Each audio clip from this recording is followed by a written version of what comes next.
So those are the kind of basic building blocks for the 12 sun signs. And now we can look at each of the sun signs in more detail.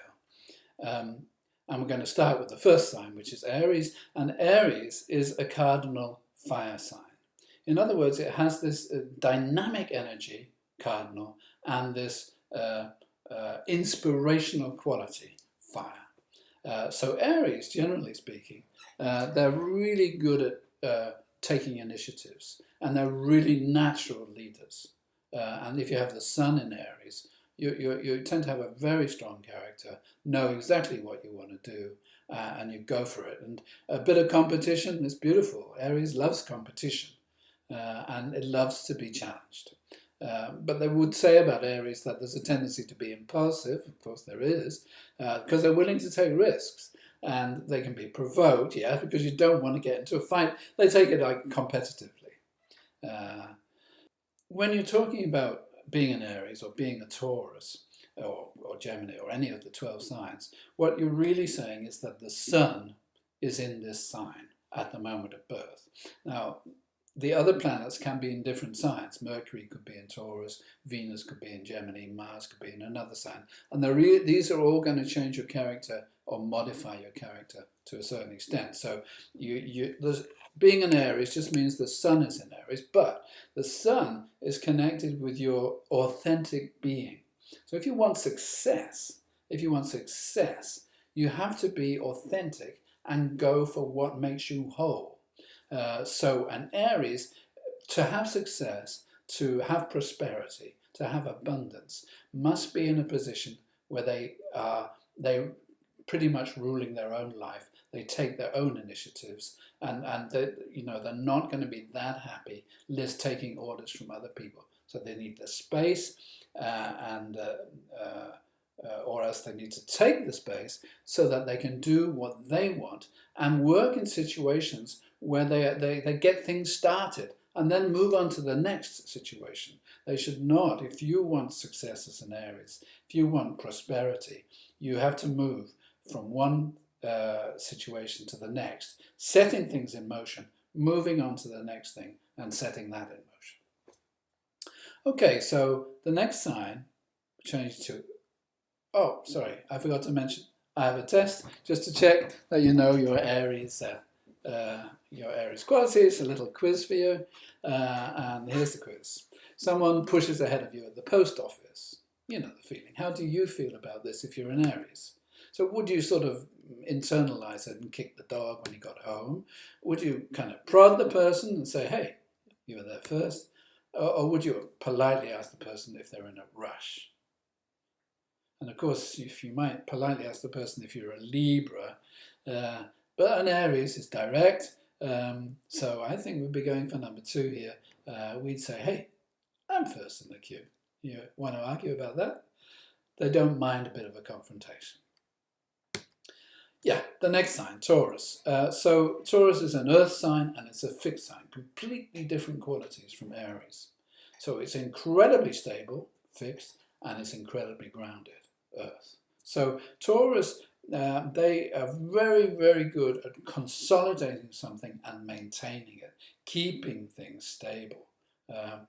And in that way, they allow something to blossom and grow over time. Of course, you can also say Taurus is the bull, stubborn as a bull. Yeah, they will be stubborn because they stick to what they decide. So it's no use getting into an argument with the Taurus. They're not going to change their views so easily. They've built them up over time and they found out what works for them and they stick to it. And Taurus is also a very sensual sign. It loves touch, it loves nature, it loves good food. It wants to enjoy life and has the capacity to do so. So if a Taurus wants success, and Taurus is quite related to money and prosperity, Taurus needs to find a position where they can stabilize and grow roots and work over a long period of time and slowly but surely build up a solid economy. They're good savers, they save money, they don't need to get rich quick. but they'll always have money because they're very careful about what they do with it. And here's the Taurus quiz. So you've forgotten to book seats on a long train journey. What do you do? And you could invest in a first-class train ticket and travel in comfort. You could save money by sitting in the corridor all the way. Or you could wait for the next train and hope there's a seat. Waiting and hoping is not really Taurus style, is it? And they like a little bit of luxury. So I think we'll be going for number 1 here. I'm sure you guessed it. You're going to get that first-class ticket, travel in comfort.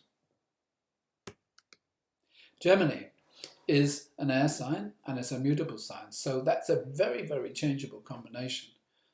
Very flexible, very mental. So they tend to rush around, be in 2 places at once, and they're incredibly good at communicating. They love ideas. They love to play with ideas. And these ideas don't have to be made real. They just want to expand the mind and put as much information in as possible.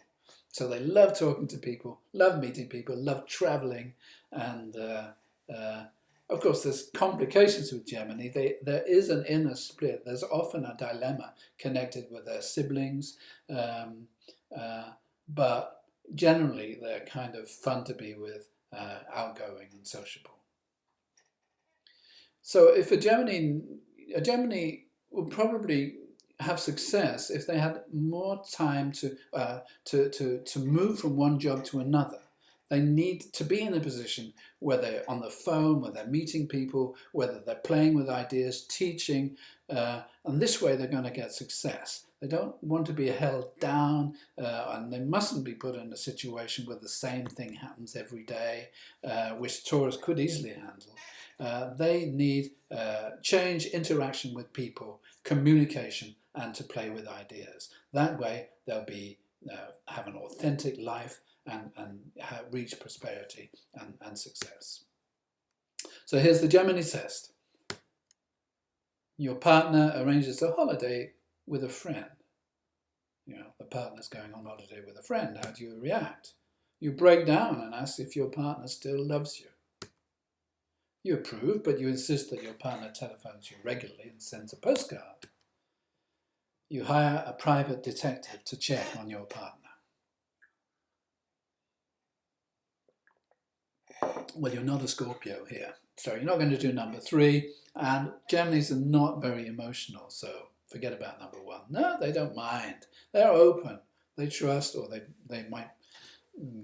definitely would like to go on holiday themselves with a friend. So no problem with number 2 there. And the last element of the first 4 signs, Cancer, is cardinal and water. In other words, they're very dynamic, cardinal. They set things in motion, but they're also very emotional. That's why Cancer is associated with the family. They're incredibly nurturing, and they're always thinking of their family and supporting people emotionally, both in the family and outside the family. And of course, cardinals, the crab. Cancer is cardinal sign the crab, which basically shows that they're very protective, and they're also very vulnerable, and they protect themselves a lot. So they tend to not to open up. This is a water sign. It's more private. They open up to people they trust, and otherwise they hide in their protective shell. And Cancers, as Taurus are too, Cancers are pretty good at dealing with property. Anything connected with security is good. And if a Cancer wants success, they need to have a certain leadership position, very good at dealing with the public, very understanding and empathic about how people feel and how to protect them. And they must be in an environment which they find is supportive, and they'll put a lot into that environment. And that way, they're going to feel happy and successful. So here's the Cancer quiz. You decide it's time to clean out the cellar. So you go down there, what happens? So, number 1, your partner finds you looking through old letters after several hours with nothing done. Number 2, you throw out all the old rubbish from the past in a mad rush of enthusiasm. Number 3, well, you're just too scared to go down to the cellar by yourself. Well, you're not going to throw out all that rubbish, because Cancers are famous for hanging on. They hang on to, with their claws. They hang on to people, they hang on to things, they hang on to the past. So it'll be number 1 here. They're very sentimental, so they'll never get past the old letters, and they'll keep them until their dying day.